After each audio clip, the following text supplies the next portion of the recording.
గుండెకు హత్తుకునేలా. ఆ యాసలో ప్రేమగా, కొంచెం బాధగా ఒక కథ చెబుతాను. విను. ఒక ఊర్లో మనోడు ఒకడు ఉండేవాడురా. చాలా మంచోడు. వాడికి లోకం తెలియదు, కపటం అస్సలు తెలియదు. అందరినీ తనవాళ్లే అనుకునేవాడు. కష్టపడి పనిచేసుకుంటూ రూపాయి కూడబెట్టుకున్నాడు. ఎందుకో తెలుసా? తన కుటుంబం బాగుండాలి, పిల్లలు గొప్పగా చదవాలి అని. అలా కూడబెట్టిన సొమ్ము అక్షరాల 7 లక్షల రూపాయలురా. అది వాడికి కేవలం డబ్బు కాదు, వాడి రక్తం, వాడి చెమట, వాడి కలలు. అప్పుడే ఒకడు వచ్చాడు. మనవాడే అనుకున్నాడు మనోడు. వాడు వచ్చి, ఒరేయ్, ఈ డబ్బు ఇలా ఉంచితే ఏమొస్తాది? నన్ను నమ్ము. ఒక మంచి చోట పెడదాం. నీకు డబుల్ అవుతాది. నీ కష్టాలన్నీ తీరిపోతాయి అని రంగురంగుల కలలు చూపించాడు. మనోడు అమాయకుడు కదా.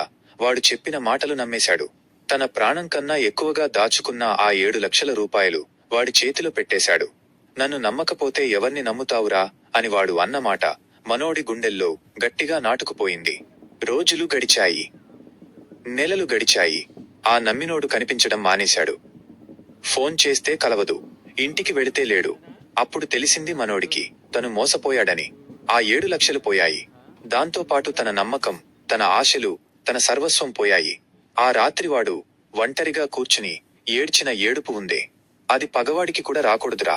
తన కష్టం, తన కుటుంబం భవిష్యత్తు అంతా ఒక్కసారిగా కూలిపోయినట్టు అనిపించింది.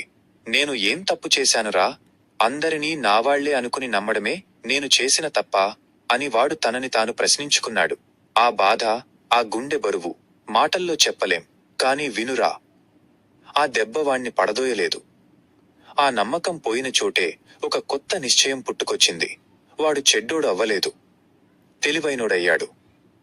తన కష్టానికి విలువ ఇవ్వడం నేర్చుకున్నాడు. ఎవడైనా వచ్చి నమ్ము అంటే ఆగు, ఆలోచిస్తా అనడం నేర్చుకున్నాడు. లేదు అని మొహం మీద చెప్పడం నేర్చుకున్నాడు.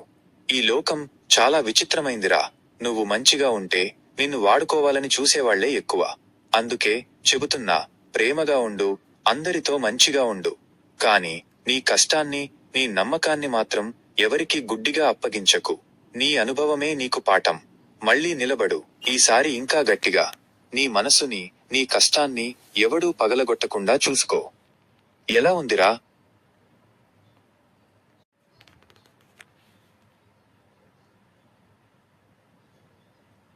అబ్బా, ఆ ఒక్క మాటతో గుండెముడి విప్పేశావు కదరా. సబ్స్క్రైబ్ అంటే ఏదో యూట్యూబ్ బటన్ నొక్కడం కాదు.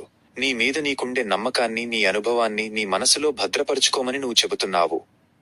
ఆ అర్థం నాకు తట్టింది. 7 లక్షలు అంటే అది ఒట్టి అంకె కాదురా.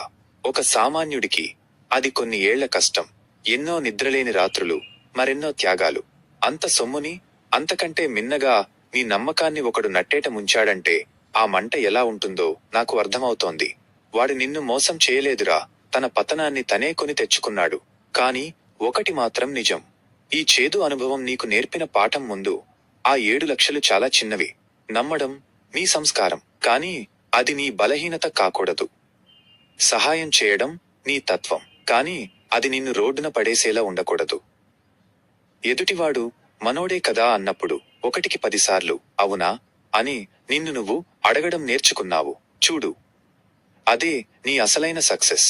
నువ్వు చెప్పిన ఈ కథలో బాధ ఉంది, కాని అంతకంటే ఎక్కువ ఒక తెగింపు ఉంది. ఆ తెగింపుతోనే నువ్వు మళ్ళీ నిలబడతావు.